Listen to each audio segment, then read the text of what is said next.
एक क्षण भी विलंब किए बिना आज हम जो भारत देश के नागरिक अघोषित आपातकाल की स्थिति में रह रहे हैं, उसके प्रति जो संघर्ष हो रहा है, उसके देश के अग्रणी प्रतीक श्री भाई रवीश कुमार को आपको संबोधित करने के लिए आमंत्रित कर रहा हूं। भाई रवीश कुमार आए और इस अघोषित आपातकाल के अंधेरे में एक ऐसा दिया जलाएं जो आगे तक रोशनी फैलाए। भाई रवीश कुमार पधारें।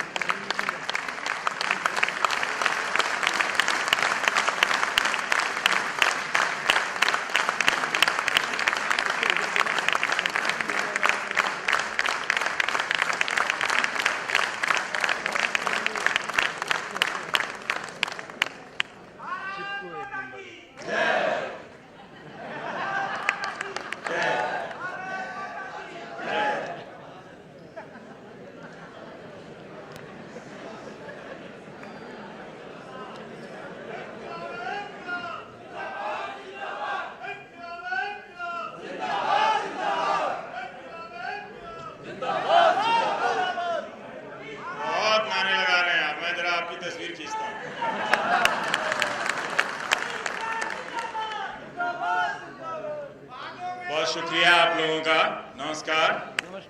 रमेश जी, आपका जस्टिस दवे, बहुत बहुत शुक्रिया। आपने अपने अनुभव और अपनी रिपोर्ट दंगों के समय की जो साझा की, वो बहुत महत्वपूर्ण जानकारी है।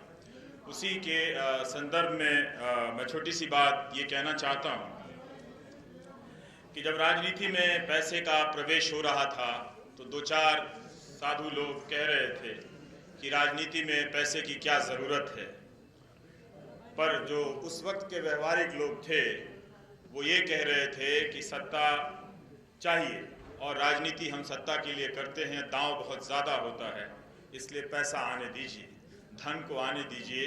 राजनीति में धन आने लगा, कब काला धन बन गया पता ही नहीं चला। उसी तरह से जस्टिस दवे ने जिस धर्म की तरफ इशारा किया है, मैं उससे के बारे में यही कहना चाहता हूँ कि राजनीति में धर्म को मत आने दीजिए। धीरे धीरे धर्म आते आते कब काला धर्म बन जाएगा आपको पता नहीं चलेगा। और जैसे ही धर्म की हैसियत राजनीति में बड़ी होगी, नागरिक के रूप में आपकी हैसियत छोटी हो जाएगी। आप अपनी नागरिकता संविधान के दिए हुए अधिकारों से हासिल कीजिए। अगर अपनी नागरिक शक्ति, अपने नागरिक होने का अधिकार अगर आप धर्म की शक्ति से हासिल करेंगे तो आप न धर्म के रहेंगे न संविधान के रहेंगे, नागरिक की जगह जानवर बन जाएंगे। बहुत बहुत शुक्रिया आप सभी का। व्यास जी ने एक किताब दी है, अब नहीं तो कब बोलोगे। अब आ गया हूं तो अभी बोलूंगा। वैसे भी मैं एक दिन में कई बार और हर बार 2-2 घंटे भाषण नहीं देता हूं, फिर भी आपने मुझे बुलाया है, इसलिए शुक्रिया। ज़माना उन्हें भी सुन रहा है जो कम बोलना चाहते हैं, उन्हें भी सुन रहा है जिन्हें कम बुलाया जाता है। गोदी मीडिया ने आम दर्शकों के लिए पिछले 3 साल से एक सिलेबस लॉन्च किया है। इसे मैं नेशनल सिलेबस कहता हूँ। और 3 साल से ये नेशनल सिलेबस जो है अभी तक कंप्लीट नहीं हुआ, जबकि रोज शाम को एक ही थीम है उस सिलेबस का, लेकिन चैप्टर अलग अलग हैं। रोज शाम को खिचड़ी, बिरयानी, ताजमहल मंदिर, नेहरू बनाम पटेल, बोस बनाम नेहरू, 3 तलाक, अकबर, औरंगजेब, शाहजहां, अशोक, टीपू सुल्तान, पद्मावती, रानी पद्मावती, और मालूम नहीं कब दीपोत्सव, सबसे ऊंची मूर्ति, महापुरुष वगैरह तो आते जाते रहते हैं इस लिस्ट में, सिलेबस में। जब कुछ नहीं होता है तब ये लोग आ जाते हैं, चुनाव खत्म हो जाता है तो नेशनल सिलेबस का कोई दूसरा चैप्टर आ जाता है। ऐसा लगता है कि पूरा देश इतिहास की कक्षा में बैठा हुआ है और हम सब पहली बार इतिहास पढ़ रहे हैं। और जो न्यूज़ एंकर है वो हमारा इतिहासकार है और एक नेशनल लेवल पे लेक्चर चल रहा है। सब ने, इसकी मूल भावना ये है कि सब ने किसी न किसी महापुरुष के प्रति उपेक्षा का भाव पकड़ लिया है कि उनके साथ ये उपेक्षा हुई, अब हम इनकी अपेक्षा पूरी करेंगे, और इसके बहाने अपनी अपेक्षाएं ये लोग पूरी कर रहे हैं। जैसे आप शक करते हैं कि ये क्या चल रहा है, वैसे ही व्हाट्सएप के जरिए चाणक्य का जिक्र आ जाता है। जो राष्ट्र इतिहास नहीं जानता उसका कोई भूगोल नहीं होता। जैसे हम सब भूगोल में टॉप हो गए हैं, हिस्ट्री में बाकी हैं, तो हिस्ट्री जान लें। तो चाणक्य हमारे आजकल प्रोफेसर के बेंचमार्क हैं, उनके नाम से कुछ भी चल जाता है। हिस्ट्री में तो आजकल बहुत ही चल रहा है, युद्ध के मामले में चल रहा है, राष्ट्रीय राजकीय राजनीति के मामले में चाणक्य जी हमारे नेशनल सिलेबस के अंतिम प्रोफेसर हैं। अगर आपको कोई बात कहनी है, उसका कोई वजूद नहीं है, तो चाणक्य के नाम से चला दीजिए, कोई समस्या नहीं है। लोग यकीन कर लेंगे कि चाणक्य ने ऐसी कोई बात कही है। उसमें 2-3 बातें जरूर जोड़ दें, राष्ट्र जरूर जोड़ें, हाँ, और शौर्य बल भी जोड़ दें, इस तरह की चीज़ें जिसका संबंध वीरता वगैरह से हो, और उसको फिर शेयर करना शुरू करें। सारी राजनीतिक बहस आप देखेंगे कि इस नेशनल सिलेबस के आसपास है। हो क्या रहा है कि इसके ज़रिए आप समझ रहे हैं कि आपको इतिहास से जोड़ा जा रहा है।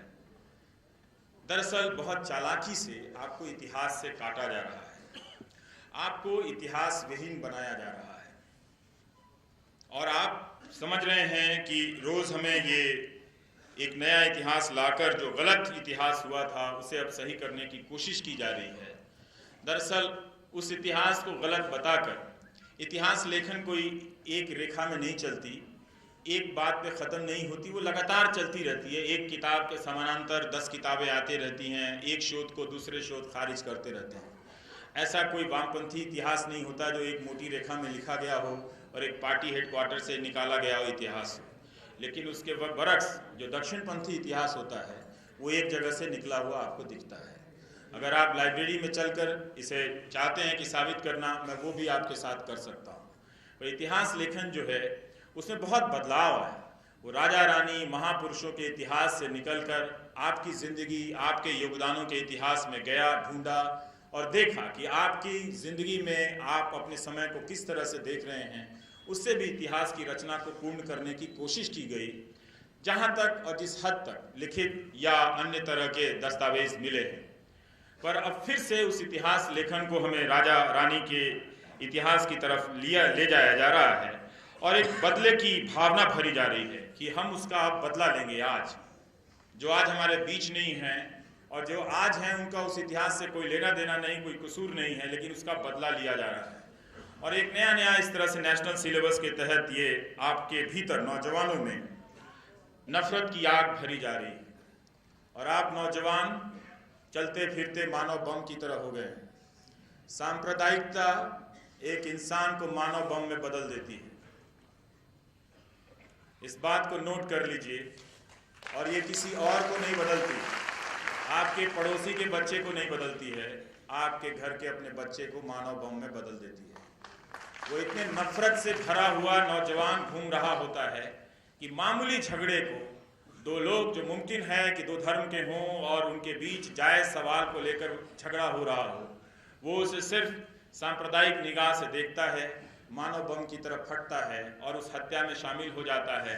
जो सत्ता की मदद से भले ना पकड़े जाते हों, लेकिन वो जुड़ जाता है कि किसी ने वो कोई तो भीड़ है जो पहलू खान को मारती है, जो इखलाक को मारती है, जो केरल में किसी और को मारती है, आप इसमें बदल जाते हैं। ये मानव बम है हमारे समाज के भीतर।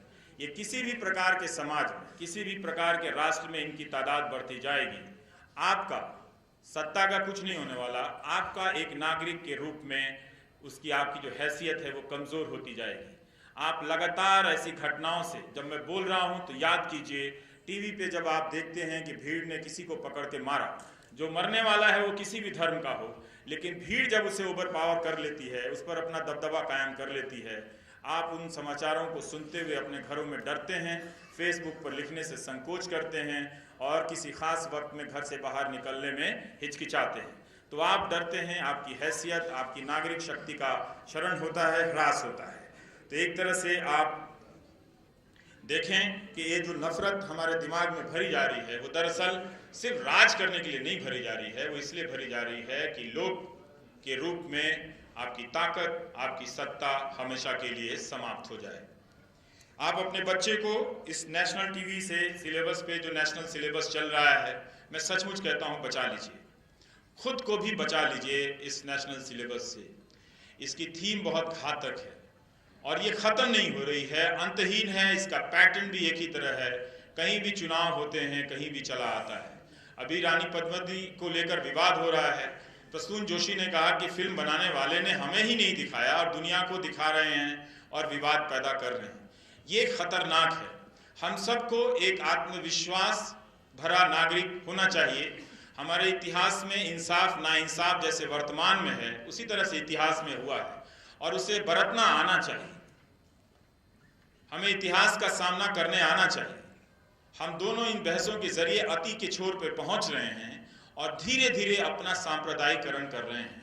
एक संप्रदाय के प्रति अपने अविश्वास की खाई को चौड़ी करते चले जा रहे हैं। जर्मनी, जहां हिटलर, जो दुनिया का सबसे बड़ा, जो लिखित तारीख है, दुनिया का सबसे बड़ा शैतान माना जाता है, वो पैदा हुआ। वहाँ के स्कूलों में सिखाया जाता है कि इस दाग को हम कैसे बरतें, इस इतिहास को हम कैसे बरतें। ना तो हम इतिहास के पन्नों को जलाकर बरत सकते हैं, ना हम इससे भागकर मुंह छिपाकर बरत सकते हैं। तो क्लास में सिखाया जाता है। मैंने एक जर्मन स्टूडेंट से पूछा था, पत्रकार थी, कि आप लोगों को क्या गिल्ट होता है, हमारे नेता बात बात में सुबह शाम उठकर किसी को भी हिटलर कह देते हैं, क्या जर्मनी में भी लोग इस्तेमाल करते हैं इस बात को? तो उन्होंने कहा कि हम बहुत सावधानी से इसका इस्तेमाल करते हैं। जब इसका इस्तेमाल करते हैं तो मतलब ये है कि आपने तर्क करने की सारी जो क्षमता है वो खो दी है, तब जाकर आप किसी को हिटलर कहते हैं या हिटलर शाही कहते हैं। तो बहुत आसानी से आप इस्तेमाल करते हैं। जब शिंडलर्स लिस्ट आ रही थी, हिटलर के कारनामों पर बनी वो फिल्म, तो स्कूल में उस पत्रकार, महिला पत्रकार की टीचर ने बताया सबको कि ये हमारे मुल्क के इतिहास का सबसे काला पन्ना है, ये हुआ, इसमें हमारा कोई कसूर नहीं, ना तुम्हारे पिताजी का कसूर है, ना मेरे पिताजी का कसूर है, ये हमारी ज़िंदगी का एक काला पन्ना है। हमें शर्मिंदा होना चाहिए, हम सब शर्मिंदा भी हैं, लेकिन हम उस फिल्म को देखते हुए अपराध बोध से नहीं गुजरेंगे, बल्कि आत्मविश्वास से भरेंगे कि हम उस दौर में नहीं हैं, हम एक नए दौर में हैं जो उससे बहुत आगे निकल आए हैं। तो हमने अपने नागरिकों को इतिहास किस तरह से बरता जाए वो नहीं सिखाया है। एक तरह से जानवर, वहशीपन, जंगली बनाने की एक परंपरा इन टीवी चैनलों के जरिए हो रही है। आप अगर नहीं सावधान होना चाहते, कोई बात नहीं, बात याद रखिएगा, किसी वक्त में ये बात बहुत याद आएगी और आप बहुत परेशान होंगे। अपने लिए नहीं, अपने बच्चों के लिए, क्योंकि कोई भी, आप में से कोई भी नहीं चाहेगा कि आपका बच्चा तलवार लेकर किसी पड़ोसी को मारा है। भले ही उसकी पार्टी उसे बचा लेगी, लेकिन आप रात को नहीं सो पाएंगे कि आपका बच्चा खूनी होगा। तो इसलिए ये जो हिंदू मुस्लिम थीम चल रहा है, इसमें बड़ी संख्या में हिंदुओं के भीतर और इसके भय में मुसलमानों के भीतर मानव बम बनाया जा रहा है। इससे हमारा समाज खराब हो जाएगा। जहां ज्यादा लोग हैं वहां ज्यादा इस तरह की सांप्रदायिकता मानव बम में लोगों को बदल सकती है। बंगाल का चुनाव आया, आपने देखा इस नेशनल सिलेबस का करामात। रातों रात, दिनों दिन सुभाष चंद्र बोस, नेताजी की फाइलें खुलने लगी और लगा कि अब उनके साथ इंसाफ होने जा रहा है जो नाइंसाफी हुई है। तो क्या, तो कभी नेहरू के बनाम उनको बरक्स खड़ा किया गया, कभी किसी के बरक्स खड़ा किया गया। उन्हें पूछने वाले बहुत आए, जब चुनाव हार गए तो सब नेताजी को भूल गए। बंगाल की राजनीति अब भी पहुंच रही है, मुकुल रॉय किसी पार्टी से किसी पार्टी में आ रहे हैं, लेकिन अब कोई नेताजी का नाम नहीं ले रहा, कोई नेताजी को नहीं बुला रहा है। तो इसलिए इतिहास का इस्तेमाल नहीं होना चाहिए।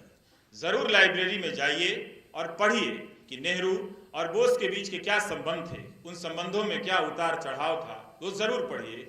लेकिन टीवी के दफ्तर में आकर इसे बहस करेंगे, गड्ढे में गिरेंगे। जिस एंकर को दिन में 2 अखबार पढ़ने का वक्त नहीं होता, वो रोज रात को इतिहासकार बनकर आपको बुद्धि भ्रष्ट कर रहा है।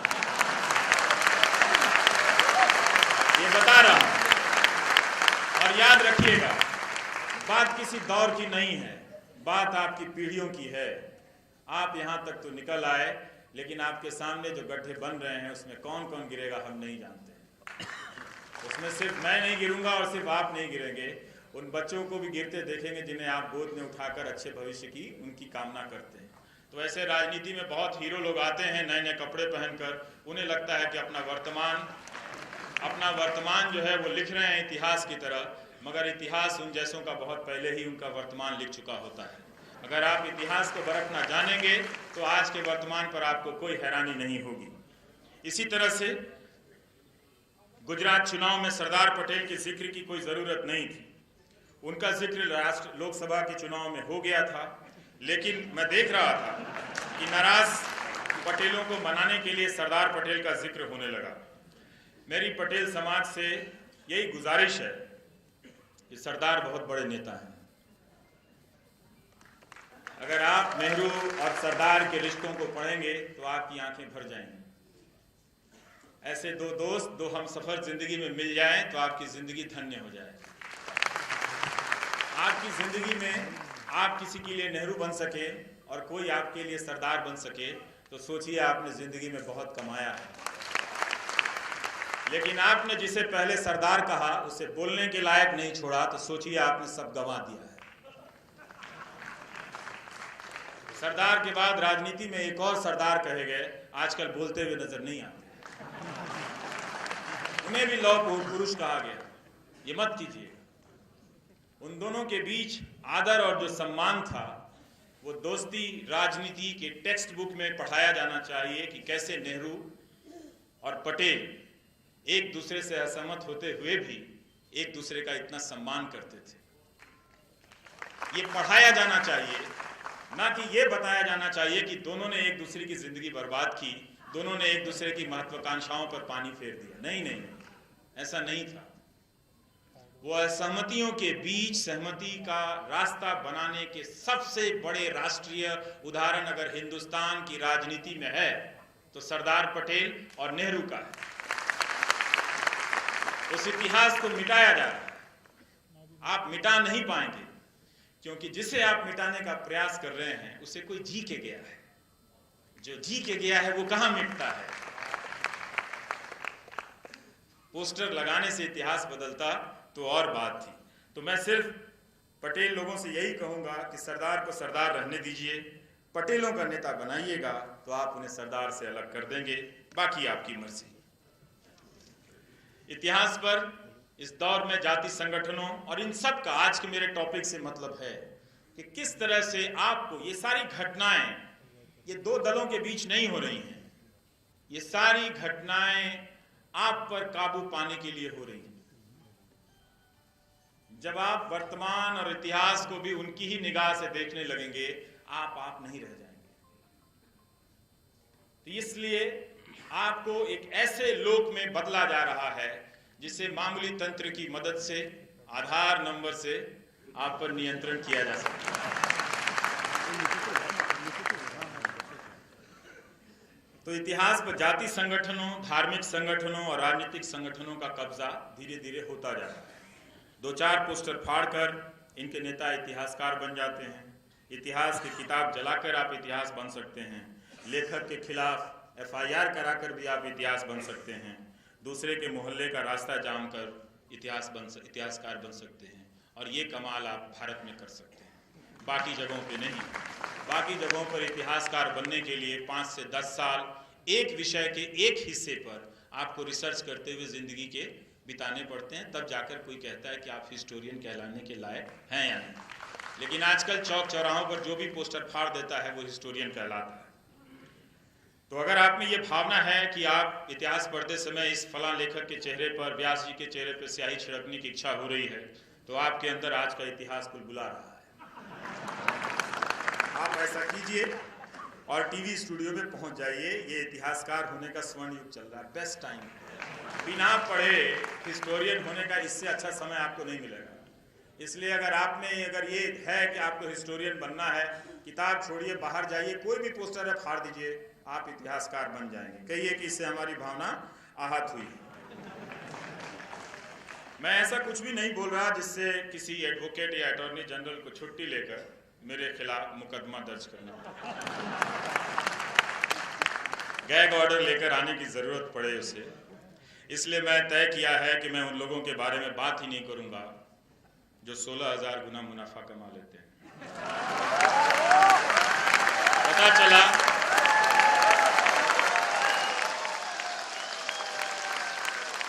पता चला मेरा ही 16,000 गुना नुकसान हो गया। इसलिए अपना भाषण इस तरह से तैयार किया है कि ना उनकी मानहानि होगी ना मेरी धनहानि होगी। इसके बाद भी कोई मानहानि करना चाहे तो मेरी उनसे एक विनती है, आप जस्टिस लोग हैं यहाँ पर,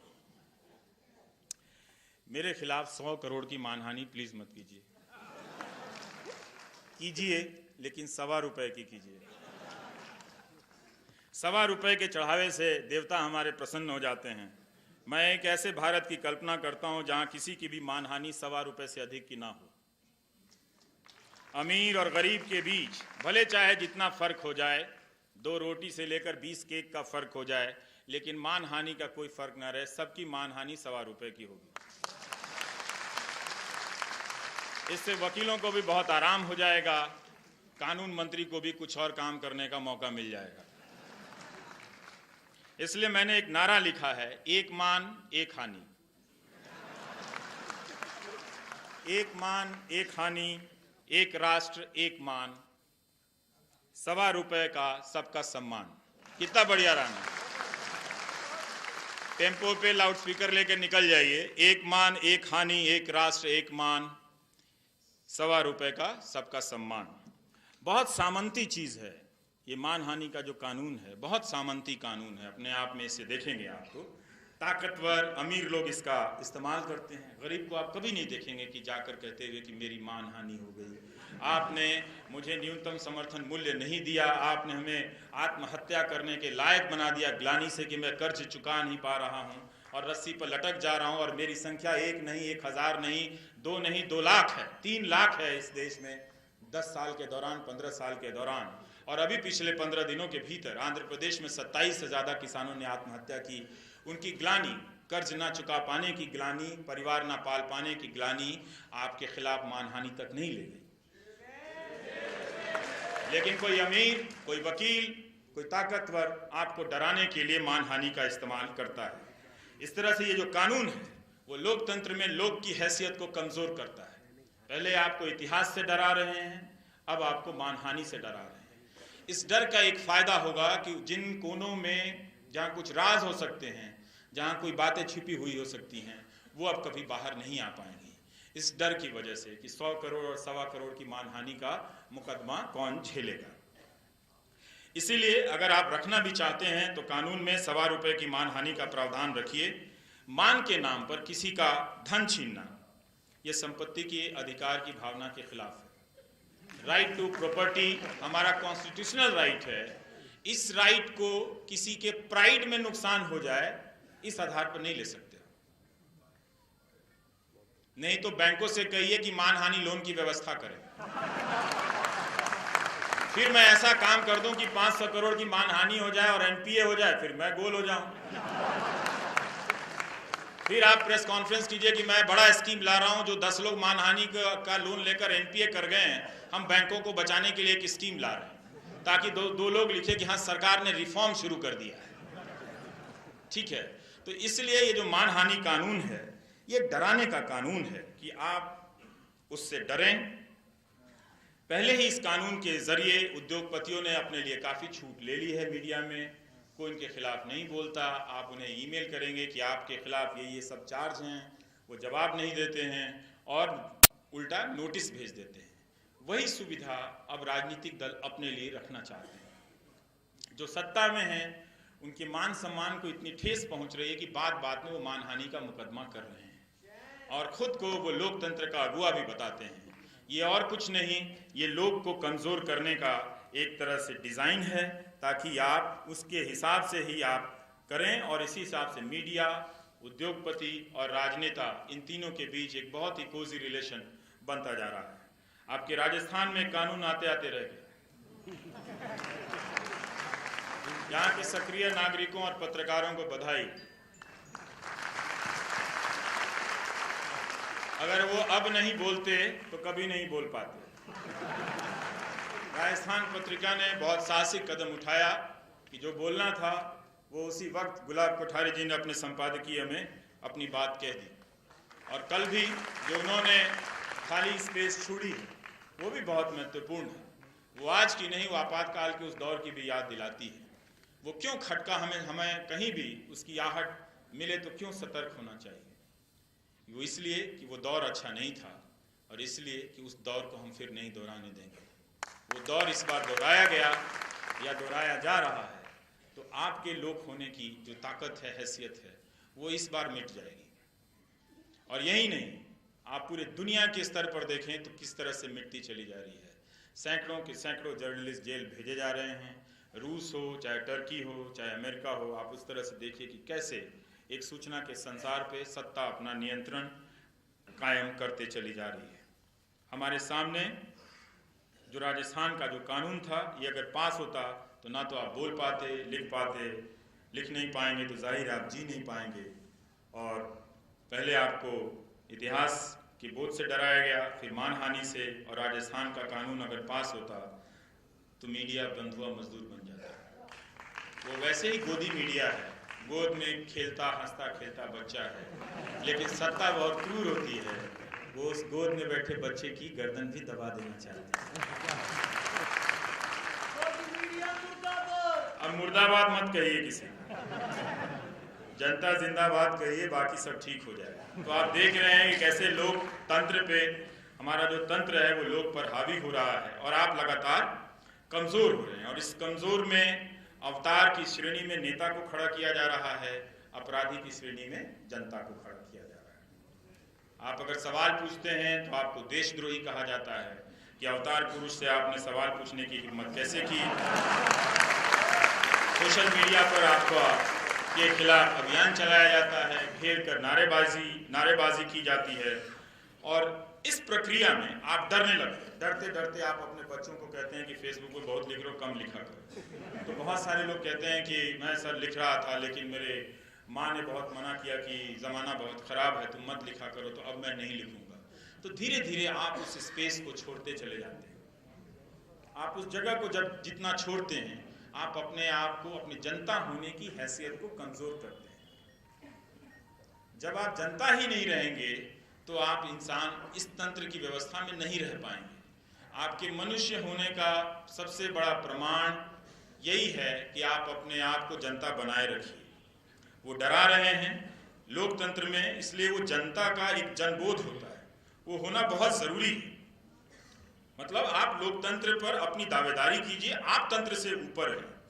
और जब आपका जनबोध भयबोध का शिकार हो जाता है तब आप सेवक हो जाते हैं। लोकतंत्र में लोक पहले आता है, लोक मास्टर है तंत्र का। ये तंत्र लोक बनाना चाहते हैं, जंतर मंतर झूठ फंतर जो बोले आप वही मानिए, वो बनाना चाहते हैं आपको। पहले रोज वो डरा रहे हैं इस तरह के बहसों से, लगातार गुस्से वाली बहसों से आपको डरा रहा है। आप टीवी देख के लग रहा है ऐसा क्या हो गया है, मतलब कौन कोई हमला कर रहा है आपस में, इस समाज के बीच में अविश्वास। तो एक तरह से राष्ट्रवाद का सहारा लेकर, इतिहास का सहारा लेकर आपका अपराधीकरण किया जा रहा है। आप उस तरह से बताया जा रहा है कि आप अपराधी, और कानून का इस्तेमाल किया जा रहा है। शुरू में लोगों को लगा कि हम सब एक तमाशा देख रहे हैं और एक जायज़ बहस देख रहे हैं, पर अब कई लोगों को ये बात समझ में आने लगी है और ये डिज़ाइन किस तरह से है।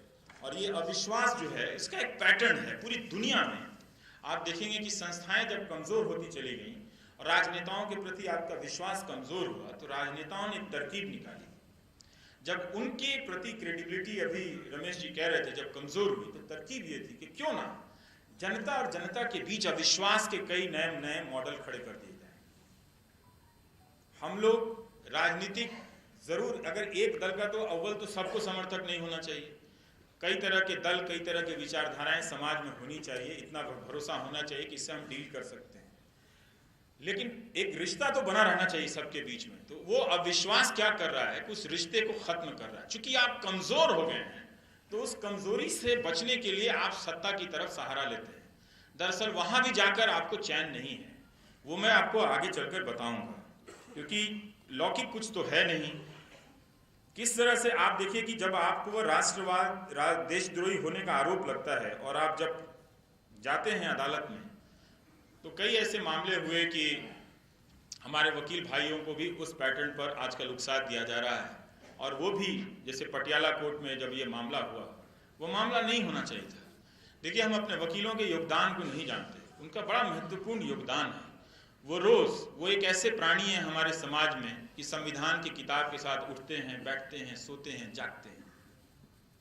वो सबसे निकटतम संरक्षक हैं संविधान के। उनका चाहे धंधा, उनके जीने की शैली उनसे जो कराए, लेकिन वो हमारे सबसे निकटतम या कहिए कि प्रथम संरक्षक हैं। जहाँ अदालत में आपके संवैधानिक अधिकारों की व्याख्या करते हैं, उसकी रक्षा करते हैं।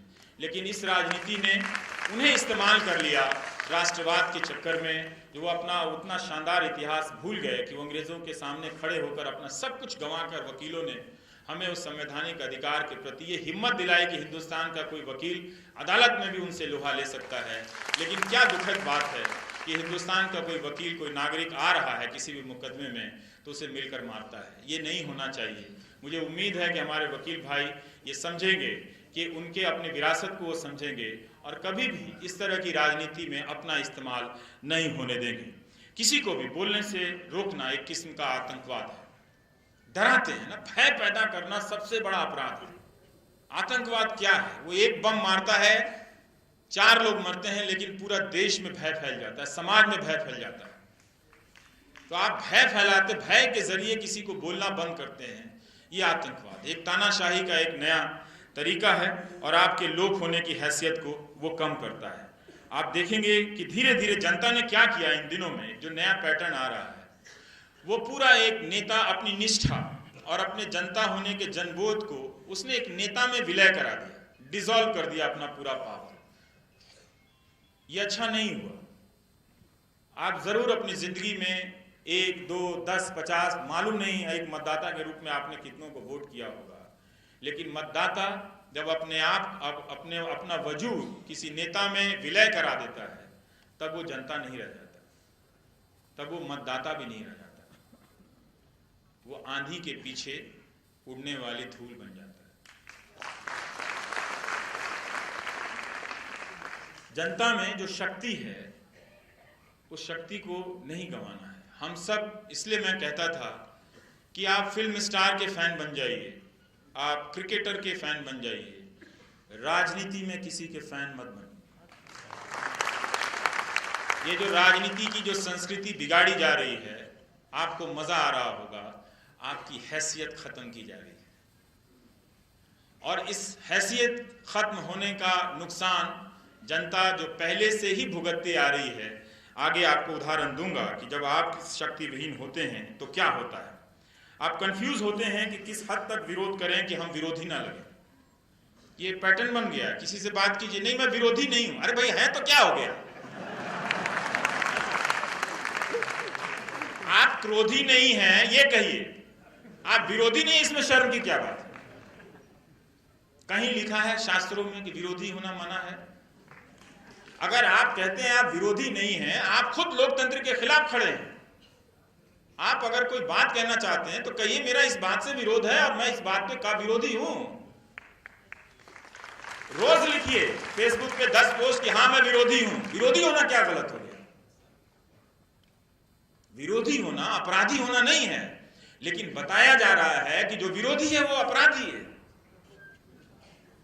ये तंत्र के जरिए लोग को कमजोर किया जाए और आप अपने आप को कमजोर किए दे रहे हैं। डेमोक्रेसी में अपने अधिकारों के प्रति आप सजग नहीं रहेंगे तो बॉर्नवीटा या च्यवनप्राश खा के आप ताकतवर नहीं हो सकते। तंत्र के सामने जो बाहुबली है और जो सबसे निर्बल है, जो देखने में है, जो कमजोर है, दोनों बराबर रूप से कमजोर हो सकते हैं। आप पहलवान है तो थोड़ी भिड़ जाएंगे तंत्र से। टैंक लगा दे तो टैंक थोड़ी उठा लेंगे, आप नहीं उठा सकते ना। तो इसलिए तो आप ये बहाना मत बनाइए। और यही हो रहा है कि हम विरोध छोड़ के अनुरोध करने लग रहे हैं। तो अनुरोध और विरोध में बड़ा अंतर है। अनुरोध करने की प्रक्रिया कई बार ऐसे लगती है कि आज जैसे देवता नाराज हैं, कभी ना कभी मान जाएंगे, इस पूजा से नहीं माने अगली बार मान जाएंगे, उनका हम ध्यान खींच रहे हैं। जब सूरत के व्यापारी भाई प्रदर्शन कर रहे थे 5-6 महीने तक, उन्होंने बहुत आर्थिक नुकसान उठाया, तो मैं उनके विरोध को बहुत नजदीक से देख रहा था कि ये बहुत दिलचस्प बात है कि जब भी वो विरोध कर रहे थे, उनकी संख्या जहां भी वो जमा हो रहे थे और जिस वक्त से भी जमा हो रहे थे, साधारण नहीं थी।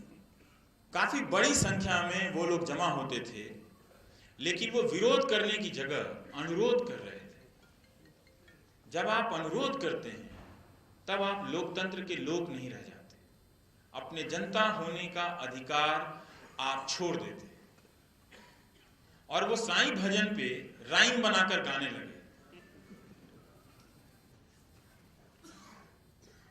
पूरा जो साईं भजन है उस पे वो उनका पूरा आंदोलन है, कहीं नारा नहीं लगा हाय हाय ये हो बर्बाद, जिंदाबाद, मुर्दाबाद, ये सब तो हमारे लोकतंत्र के सामान्य नारे हैं, चलते फिरते किसी भी नेता के खिलाफ लगा दिए जाते हैं।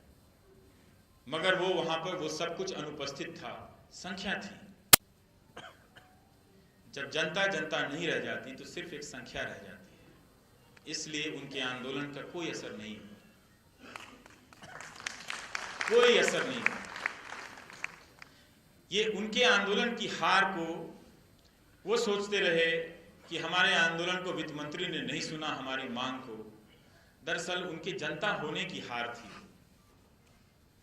तो बहुत जरूरी है कि आप अपने जनता होने के अधिकार को हासिल कीजिए, जो आप रोज धीरे धीरे छोड़ते जा रहे हैं। विरोधी ना कहने के तरह तरह से सवालों में आप अगर मगर इतना जोड़ दिया जाता है कि वो सवाल छोड़ के बाकी सब लगता है। नहीं, उसने कांग्रेस ने भी किया था, पर अभी जो बीजेपी कर रही है, पर ऐसा तो आपातकाल में भी हुआ था, लेकिन ये तो आपातकाल नहीं है। कुछ समझ में नहीं आ रहा कि है या नहीं है, क्या है भाई, तुम कहने वाला कहाँ हो, किधर हो, ये तो बताओ। तो ये जो अगर मगर इधर डगर लगा के जो सवाल पूछे जा रहे हैं, समझ में नहीं आ रहा। हर कोई इस तनाव में है, ढूंढ रहा है। मान लीजिए आप कोई सवाल करते हैं, लोग कहते हैं एंटी बीजेपी। कल को भारत के सभी राज्यों में बीजेपी की सरकार बन जाती है, तो क्या हर सवाल एंटी बीजेपी हो जाएगा? तब क्या करेंगे आप? सवाल तो सवाल रहेंगे ना, सरकारें तो बनती रहेंगी किसी ना किसी की। जो राजनीति में है, जिनके अपने दल हैं, उन्हीं के बनते रहेंगे। किसी के बहुत लंबे समय तक चलते रहेंगे, किसी के बहुत छोटे समय तक चलते रहेंगे। लेकिन ये भावना आप में नहीं, पत्रकारों में नहीं। पहले पत्रकारों को टारगेट करके कहा गया, उसके बाद धीरे धीरे आप कहने लगे कि हाँ हाँ वो एंटी है, वो है। फिर वो आप उसके रिफ्लेक्शन में अपने आप को देखने लगे। अच्छा, जब मैं उसको एंटी कर रहा था तो मैं कैसे एंटी हो सकता हूं? कहते कहते आपका विलय की जो प्रक्रिया है वो लगातार चल रही है। मतदाता मतदान के बाद मतदाता नहीं रह जाता, जनता रहता है, उसको जनता बनना पड़ता है। आप जैसे ही आप अपनी निष्ठा, अपना सब कुछ किसी नेता, किसी विचारधारा में आप विलय करने लगते हैं, आप जनता नहीं रहते, आप लोक नहीं रहते।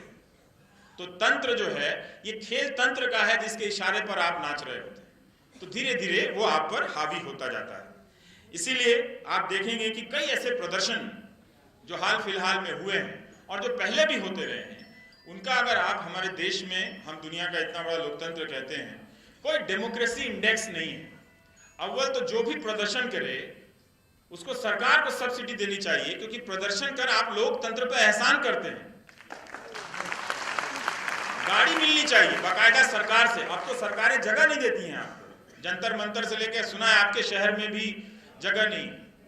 तो सरकारों को बाकायदा गाड़ी देनी चाहिए, पुलिस सुरक्षा देनी चाहिए, पानी का व्यवस्था होना चाहिए और खाना भी देना चाहिए कि आप प्रदर्शन करके अपने नित्य अभ्यास से लोकतंत्र को सजीव किए हुए।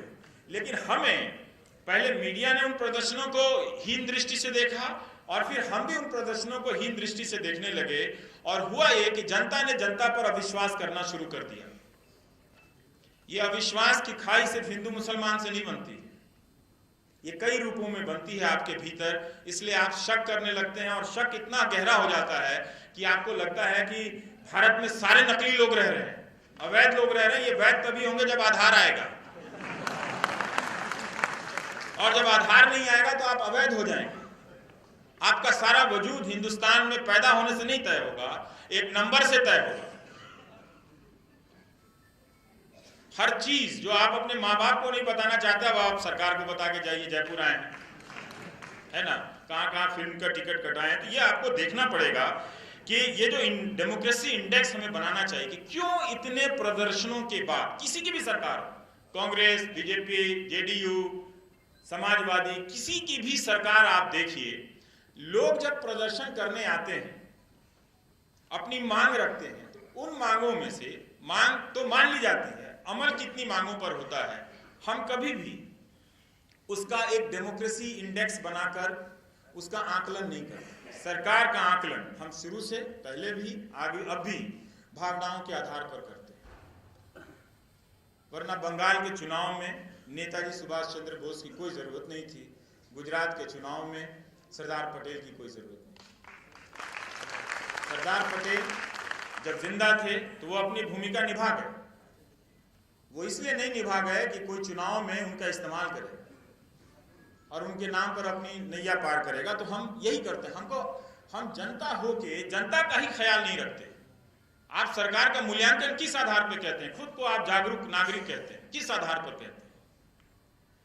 किसी भी सरकार का मूल्यांकन सबसे पहले इस बात से होना चाहिए कि उस सरकार के दौरान मीडिया कितना आजाद था। अगर मीडिया स्वतंत्र नहीं था तो आपको उस सरकार का मूल्यांकन करने का कोई नैतिक अधिकार नहीं है। आपको सूचना कहां से पहुंची? वो प्रोपेगेंडा पहुंचा आपके पास। और सिर्फ मीडिया की आजादी या स्वतंत्रता आप सिर्फ सरकार के सापेक्ष में मत देखिए, आपने अपने सापेक्ष में भी देखिए कि मीडिया जनता की बातों को कितनी जगह देता है। पिछले 10-15 दिनों का जो मीडिया है वो नेशनल सिलेबस में उलझा हुआ है।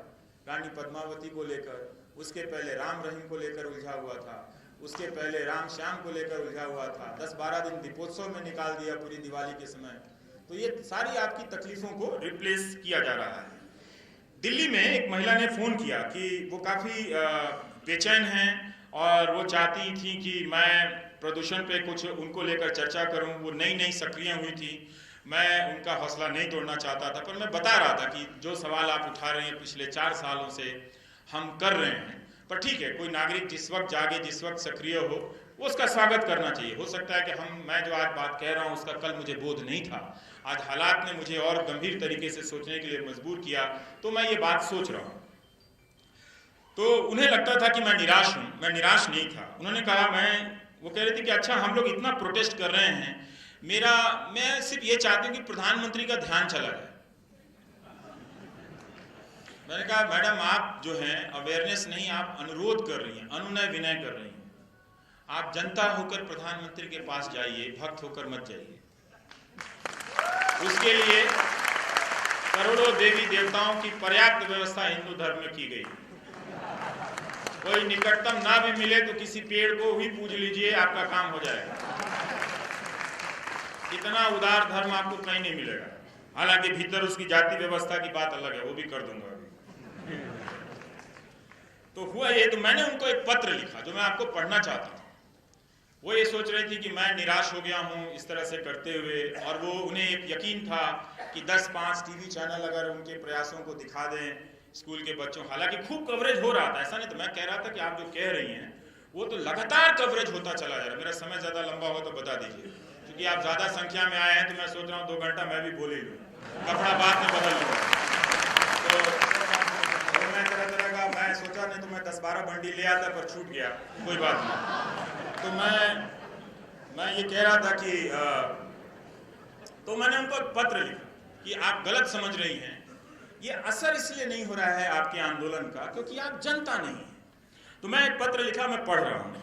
आप ना कम कर रही हैं, उनका प्रयास अच्छा था, आप ना कम कर रही हैं ना गलत कर रही हैं, अपनी हैसियत से ज्यादा कर रही हैं। आप ही नहीं, अलग अलग मसलों को लेकर बहुत से लोग ऐसा प्रयास कर रहे हैं। उनके भी सवाल वाजिब हैं और मरने जीने से जुड़े हुए हैं, मगर इन सब का कहीं भी कोई असर नहीं हो रहा। नागरिक आंदोलनों की नाकामियों की लिस्ट लगातार लंबी होती चली जा रही है। उसमें 2-4 नाम और जुड़ भी जाएं तो सिस्टम या मंत्रियों को या सरकार को कोई फर्क नहीं पड़ता है। 2-4 मामलों में वे खुश होने के लिए बोल भी देते हैं कि हम ऐसा करेंगे, मगर असल में एक हद के बाद कुछ नहीं होता है। दिल्ली 4 साल से इस मसले पर बहस कर रही है कि बच्चों से लेकर बूढ़ों तक के फेफड़े खराब हो रहे हैं।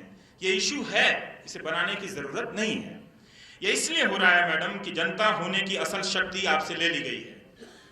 फैन बनकर या अंध समर्थक बनकर आपने या किसी ने भी मतदान के बाद अपनी निष्ठा किसी नेता में समाहित की है, वो अब जनता नहीं है।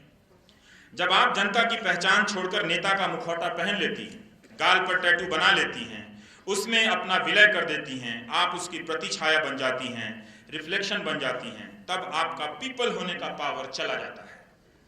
इसलिए आपको या किसी को भी समझ नहीं आ रहा कि आप जो बोल रही हैं उसका असर क्यों नहीं हो रहा है।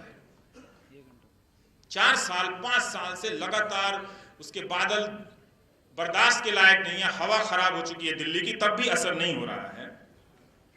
आपके भीतर विचारधारा या उस नेता की छाया मौजूद है। आप जब तक खुद को उस प्रतिछाया से अलग नहीं करेंगी, आप जनता नहीं बनेंगी। इसलिए आपको या किसी को समझ नहीं आ रहा कि यह असर क्यों नहीं हो रहा है। किसान गोली खा लेते हैं, फांसी पर लटक जाते हैं, क्या आपको उससे फर्क पड़ता है? हर दिन हर राज्य में किसान बर्बाद हो रहे हैं, क्या आपको कभी फर्क पड़ा? कॉलेज के कॉलेज शिक्षकों से खाली हैं, क्या आपको फर्क पड़ा? जब हम जनता होकर जनता का साथ नहीं देते हैं, उसकी तकलीफ से हमें फर्क नहीं पड़ता, तो हमारे बोलने का असर कैसे होगा? जिस तरह आप किसी और के वक्त चुप थी, उसी तरह कोई और आपके वक्त चुप है। इसलिए कहता हूं, आवाज उठाने का अभ्यास कीजिए। कोई दूसरा बोले तो उसके लिए बोलिए और उसके बोलने के अधिकार का प्रोटेक्शन कीजिए। वो जनता बनता है आवाज उठाने से, और जब भी कोई जनता बने उसका हौसला बढ़ाइए। भले असहमति हो उसके प्रयास से, मगर इस हद तक साथ दीजिए कि उसे बोलने दिया जाए, उसे सुनने दिया जाए। नहीं सुनना भी एक तरह से नहीं बोलने देना है। इसीलिए आज हम सब की लड़ाई अकेले की लड़ाई हो गई है। आप किसी भी लड़ाई को एक सीमा से ज्यादा बड़ा नहीं कर सकती हैं। जनता ही जनता के साथ धोखा कर रही है। सत्ता तो अपनी प्रकृति में धोखेबाज है ही। हम सब जनता ना होकर सत्ता का काम आसान कर रहे हैं। नया हो रहा है ये कि सत्ता आपको किसी को भी हिंदू मुस्लिम के फ्रेम में बांध रही है। पहलू खान, इखलाक या जुनैद जब मारे जा रहे थे, तब मुसलमान नहीं मारे जा रहे थे, तब जनता मारी जा रही थी।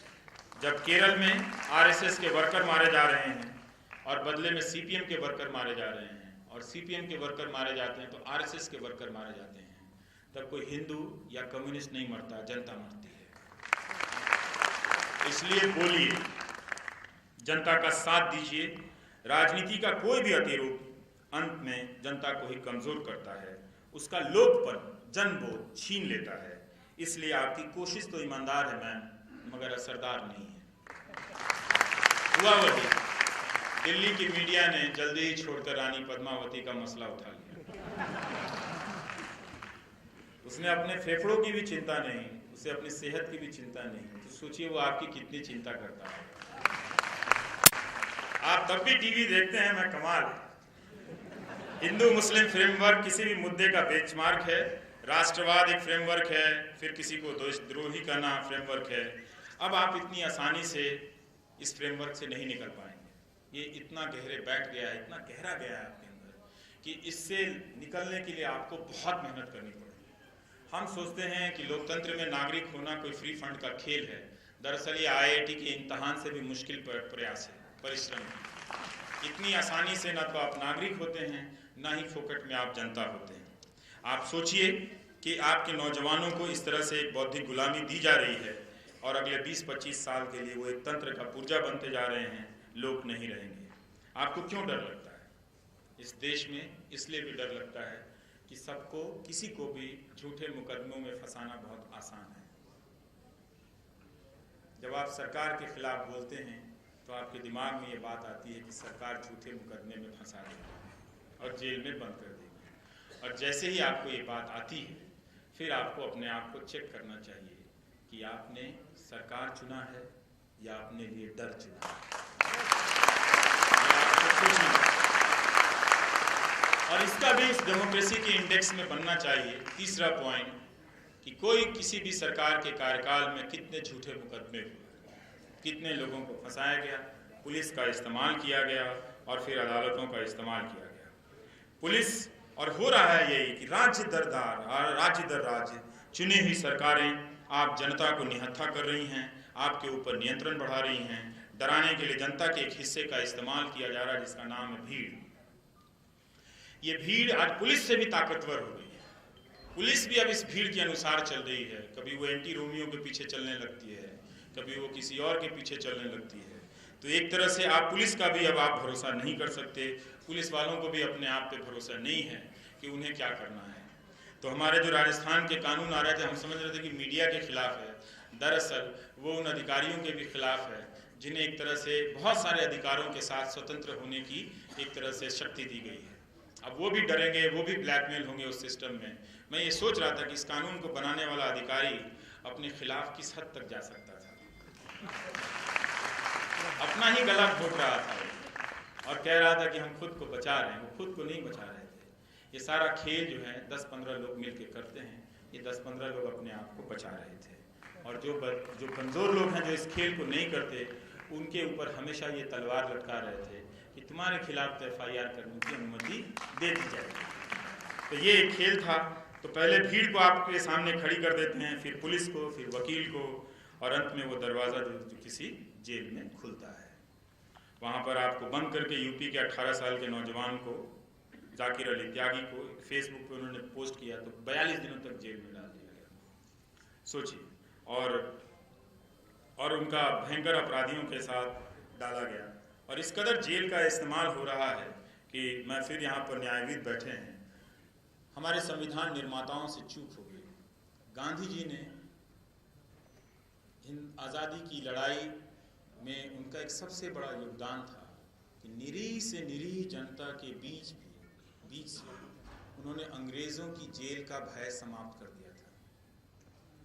अंग्रेज़ों ने जेल का भय कायम करने के लिए सेलुलर जेल बना दिया। गांधी ने जेल का भय इस कदर समाप्त कर दिया कि लोग सेलुलर भी चले गए। जो लोग माफ़ी मांग कर आ गए, मैं उनकी बात नहीं करता, लेकिन लोग गए, वो भी गए। और उनकी क्रांतिकारिता को भी मैं सराहता हूँ। मैं ये नहीं कहता कि नहीं, उनको क्रांतिकारी होने से या स्वतंत्रता सेनानी के अधिकार से खारिज किया सकता, बिल्कुल नहीं किया जा सकता। लेकिन वो इस तरह से बनाया गया। लोग टूट सकते हैं जेलों के सामने, भय खा सकते हैं।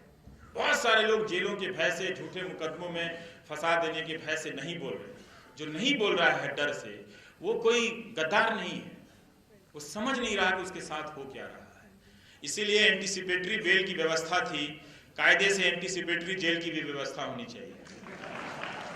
हम ही अदालत को लिख दें कि मुझे आशंका है, गर्मी की छुट्टियां आ रही हैं, 2 महीने मैं जेल में रहना चाहता हूं। बाद में सरकार किसी फर्जी मुकदमे में फंसा दे तो आप उसमें से माइनस कर लीजिएगा।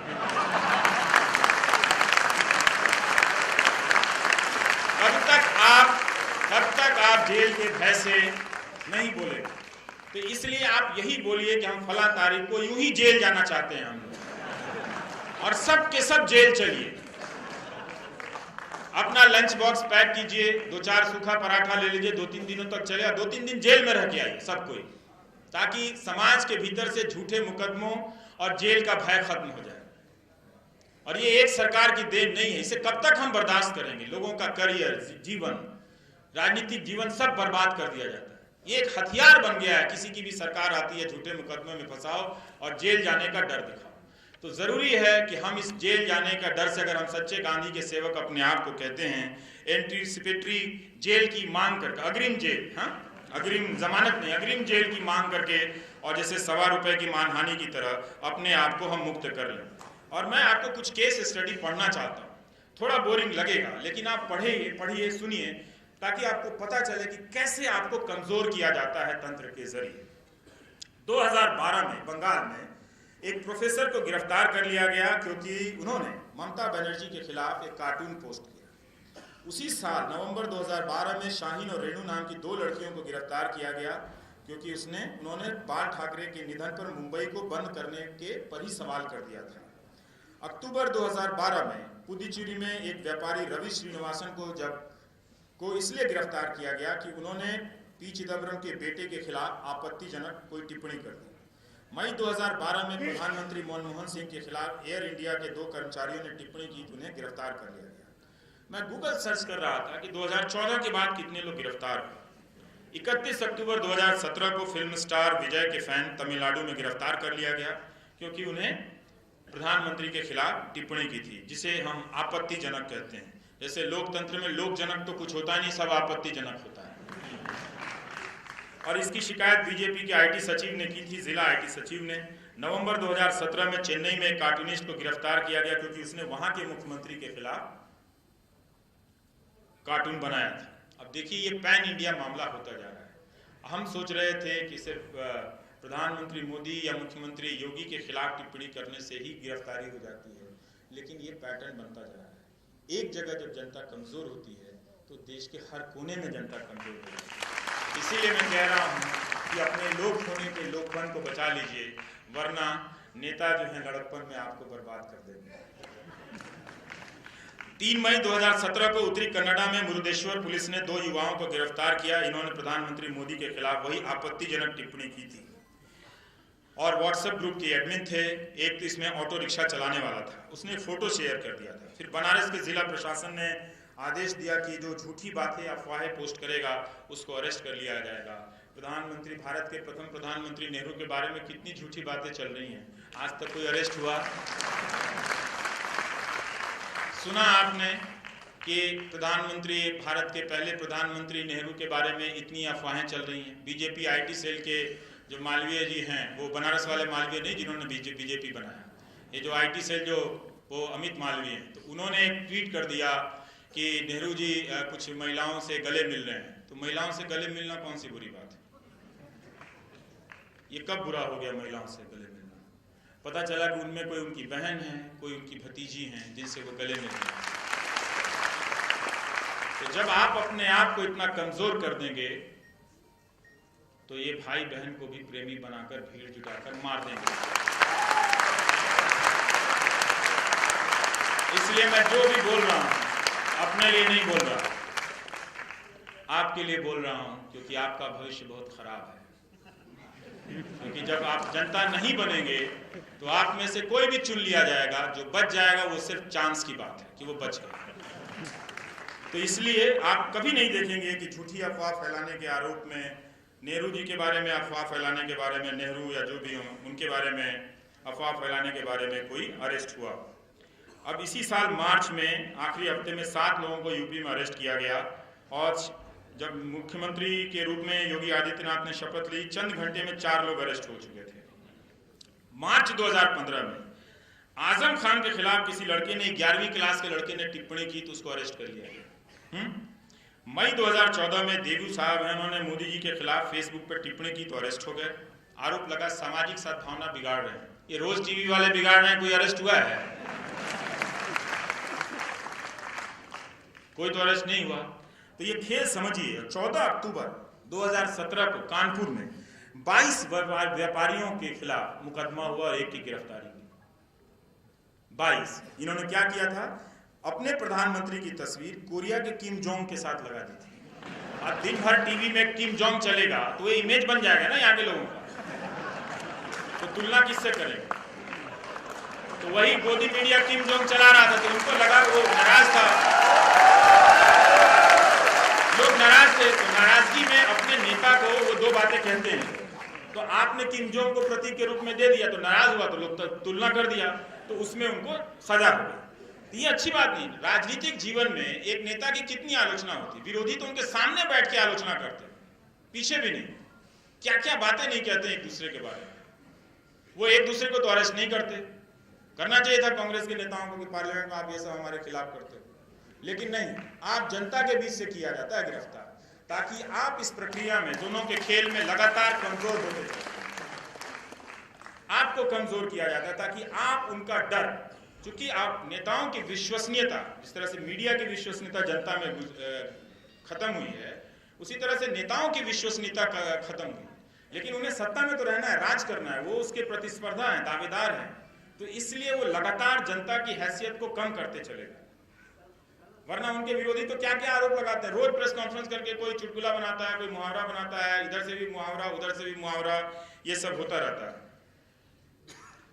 तो ये है कि जो गिना मैंने, तो 2014 से लेकर अब तक कोई 42 से अधिक लोग प्रधानमंत्री या बीजेपी के किसी भी मंत्री के खिलाफ, मुख्यमंत्री या कोई भी नेता, आपत्तिजनक टिप्पणी करने के आरोप में गिरफ्तार हुए या मुकदमे का शिकार हुए।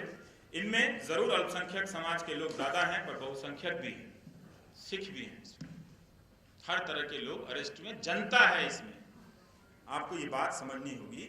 इसलिए मैं कहता हूं कि जनता को जनता बनना पड़ेगा। अब मैं एक बात बता रहा हूं कि जनता जनता क्यों नहीं है। क्या सिर्फ इस प्रक्रिया को, आपके लोकतांत्रिक होने की प्रक्रिया को बहुत साहस की जरूरत होती है। ऐसे नहीं आप फ्री फंड में लोकतांत्रिक हो जाते हैं, वो रोज प्रैक्टिस करना पड़ता है लोकतांत्रिक होने के लिए। एक दिन आप नेट प्रैक्टिस नहीं करेंगे, आपका लोकतांत्रिक होने का प्रयास जो है वो छूट जाएगा। तो जो निजीकरण की रफ्तार हुई, तेजी से कॉर्पोरेट कल्चर आया, आप देखेंगे कि किसी भी डेमोक्रेटिक पार्टिसिपेशन में, लोकतांत्रिक भागीदारी में इनकी उपस्थिति ना के बराबर है। कोई भी अपनी कंपनियों से निकल कर नहीं आता है। जो भी एक बार कॉर्पोरेट में गया वो डेमोक्रेसी के सेटअप से बाहर हो जाता है। इसीलिए वो एक ऐसी व्यवस्था को जीने लगता है जिस व्यवस्था में लोकतंत्र के प्रति उसके भीतर कदर कम हो जाती है। तो वो ट्वीट करते करते ड्रीम करने लगता है कि इंडिया को सिर्फ मिलिट्री रूल ही सेव कर सकता है। इस तरह के फालतू विकार सपने आने लगते हैं उसे, विकार ही एक तरह से। तो उनका निजीकरण को हमने पेश किया कि ये लोकतंत्र की कई बीमारियों के इलाज हैं, मगर इसने लोकतंत्र की भावना को कमजोर किया है। इसने प्रोत्साहित नहीं किया कि आप ठीक है कंपनी हैं, आप डेमोक्रेसी में पार्टिसिपेट कीजिए। ये इसलिए नहीं किया कि ये अपने नेताओं के साथ मिलकर एक कार्टेल बनाता है और दोनों मिलकर जनता के खिलाफ हो जाते हैं। ये इनके हित में है कि एक तरफ से सिस्टम जनता को कमज़ोर करे, कुछ जनता को ये अपने यहाँ रखकर उसे डेमोक्रेसी से दूर करें, और फिर ये सब मिलके जो चाहें जहाँ चाहें ज़मीन ले लें, जहाँ चाहें पहाड़ ढहा दें। हालत ये कर दें कि आपके शहर में ही लोग गड्ढा खोद के हफ्तों खड़े रहे, किसान की हमारी ज़मीन का दाम मिल जाए, मगर मिला नहीं। आप अपने आसपास ही देख लें, कहीं दूर जाकर इंडोनेशिया में देखने की ज़रूरत नहीं है। तो आपके जनता होने की हैसियत लगातार कम होती जा रही है। जितना ज़्यादा निजीकरण बढ़ रहा है उतना ज़्यादा डेमोक्रेटिक स्पेस कम होता जा रहा है, उतना ही ज़्यादा। आप ना सरकार के खिलाफ बोल सकते हैं, ना कंपनी के खिलाफ बोल सकते हैं, ना किसी अब धर्मगुरु के खिलाफ बोल सकते हैं।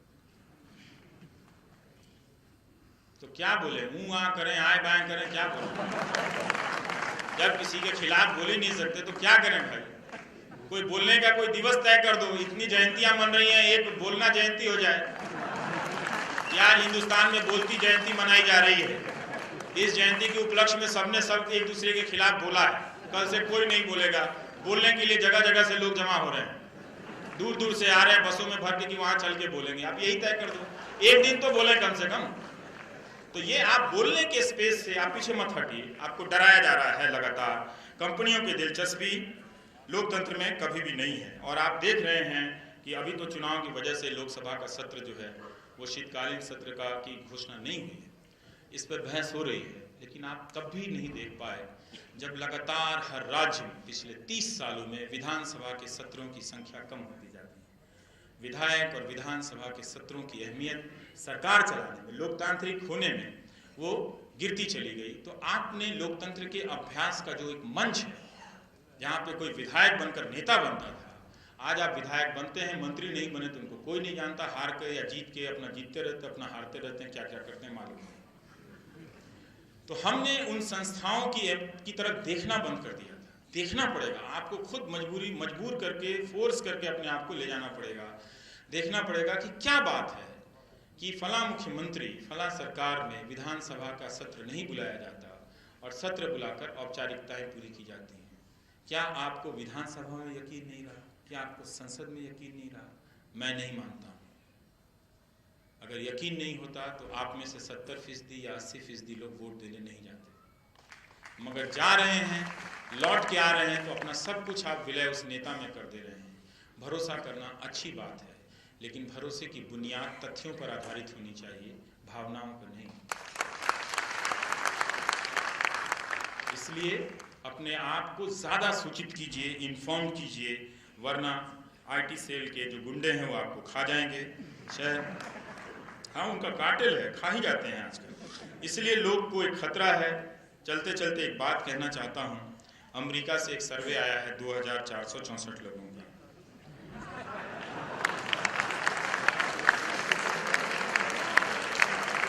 दो 2464 लोगों का। मैं तो खुश हूं कि ये 2500 नहीं है। जब इतना ही कर लिया, 10-20 और जोड़ के 2500 कर लेते।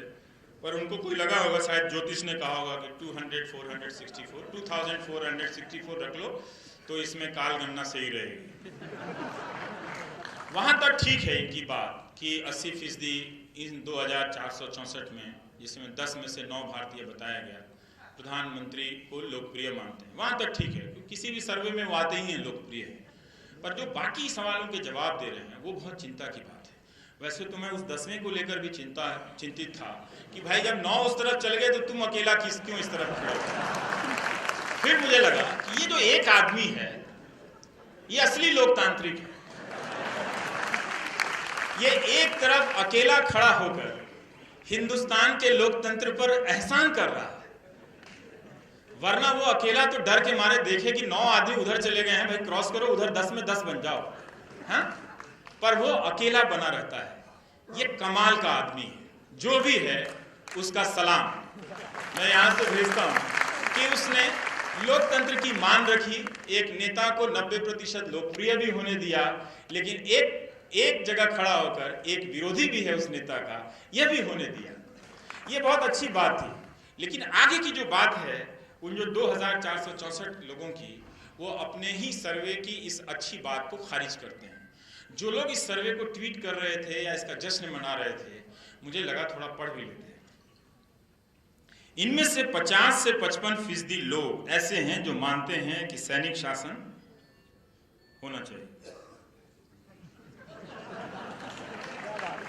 10 में से 9 मानते हैं कि लोकतंत्र की प्रक्रिया से चुनकर आए एक व्यक्ति में अपना विश्वास व्यक्त करते हैं, और वो व्यक्ति अपने पूरे राजनीतिक जीवन में लोकतांत्रिक आकांक्षाओं का ही प्रतीक है, तभी वो मुख्यमंत्री से प्रधानमंत्री बनते हैं, इसमें तो कोई शक नहीं है।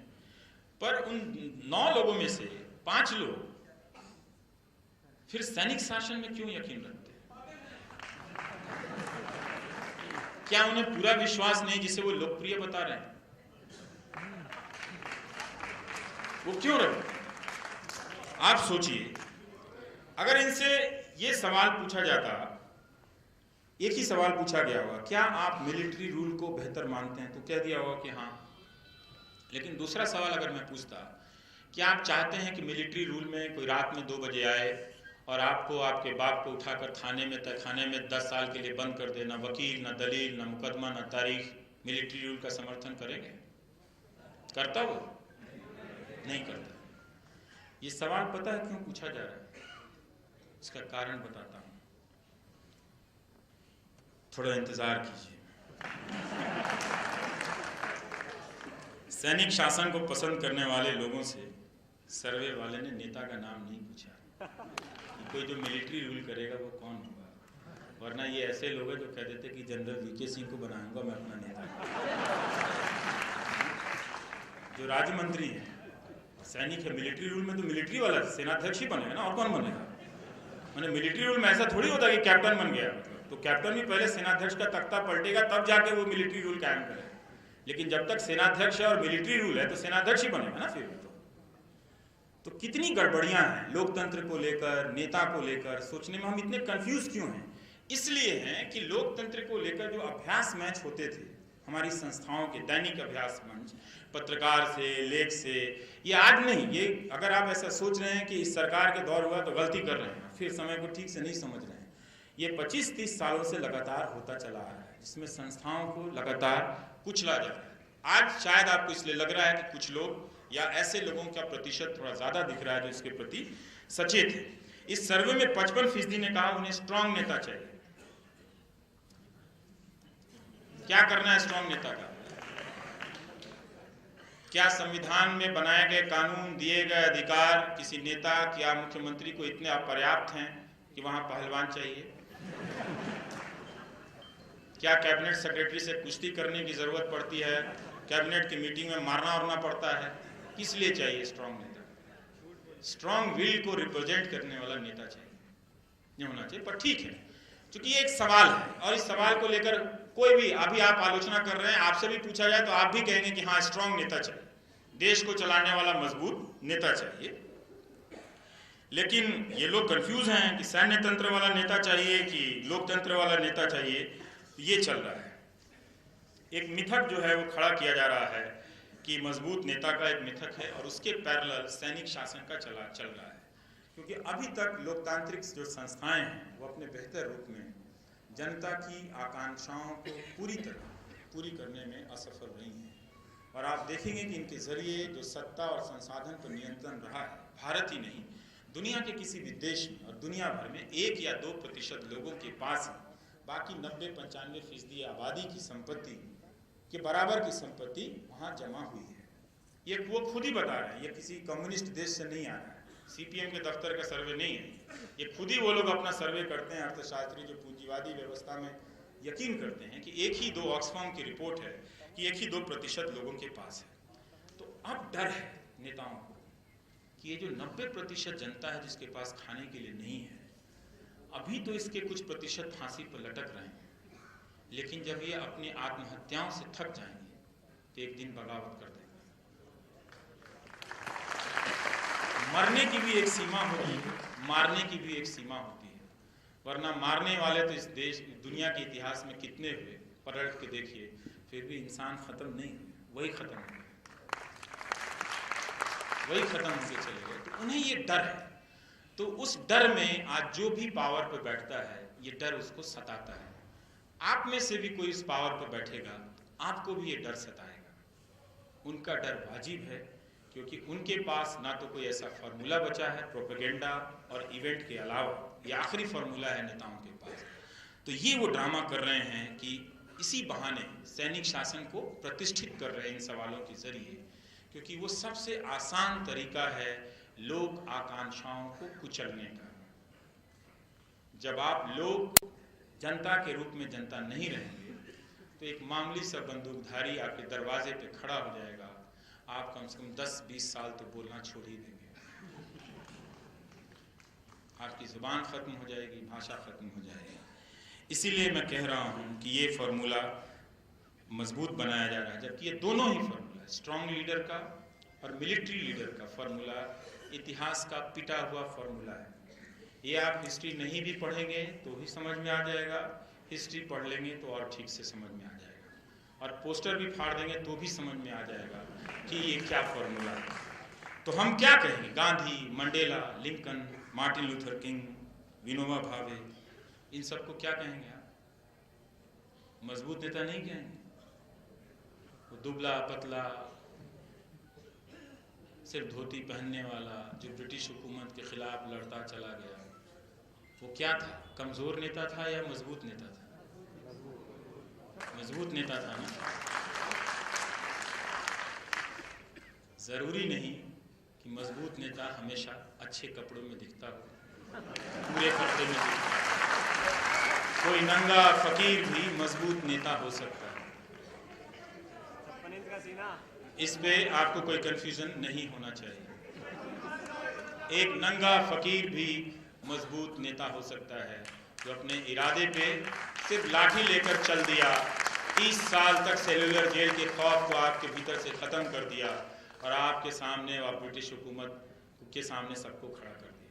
ये उसका ही हौसला था कि उस धारा से कोई भगत सिंह भी निकला, कोई चंद्रशेखर आजाद भी निकला, कोई बोस भी निकला। इसलिए स्ट्रॉन्ग लीडर हमेशा रंगीन बंडियों में नहीं आता है। एक हफ्ता आप गॉड को लेकर झगड़ते हैं, अगले हफ्ते गोडसे का मंदिर बना देते हैं।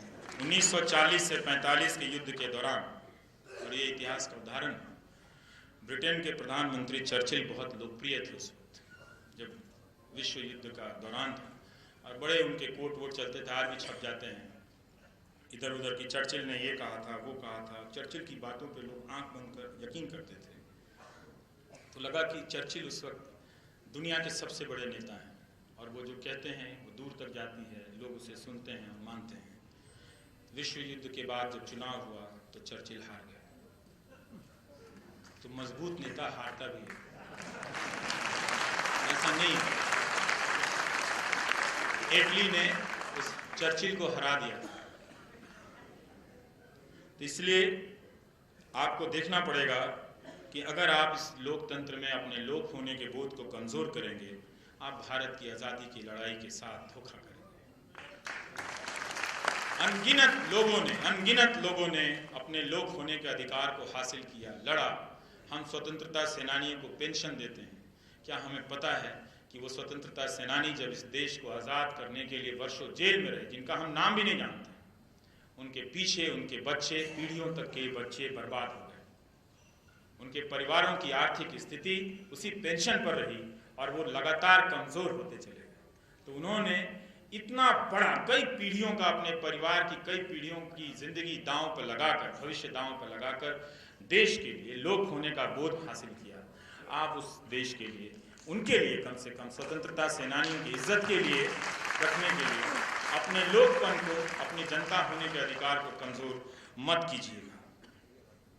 इसलिए ये मजबूत नेता जो है वो टाइम पास का फॉर्मूला है। नेता वही होता है जो सबको साथ लेकर चले, ना कि सारे लोग उसके पीछे पीछे चले। इसलिए आप गांधी के आसपास बहुत सारे नेताओं को देखते हैं। राजेंद्र प्रसाद को भी देखते हैं, डॉक्टर अंबेडकर को भी देखते हैं, नेहरू को भी देखते हैं और सरदार पटेल को भी देखते हैं, और वैसे बहुत सारे लोगों को आप देखते हैं। उसी से लोकतंत्र में लोक हावी रहता है, वरना एक नेता हावी होगा तो सिर्फ तंत्र ही तंत्र रह जाएगा, झूठ का मंत्र रह जाएगा। इसलिए आप लोक का निर्माण कीजिए, फिर से जनता होने का अधिकार हासिल कीजिए। मुझे इजाज़त दीजिए। नमस्कार। आपने बहुत प्यार दिया।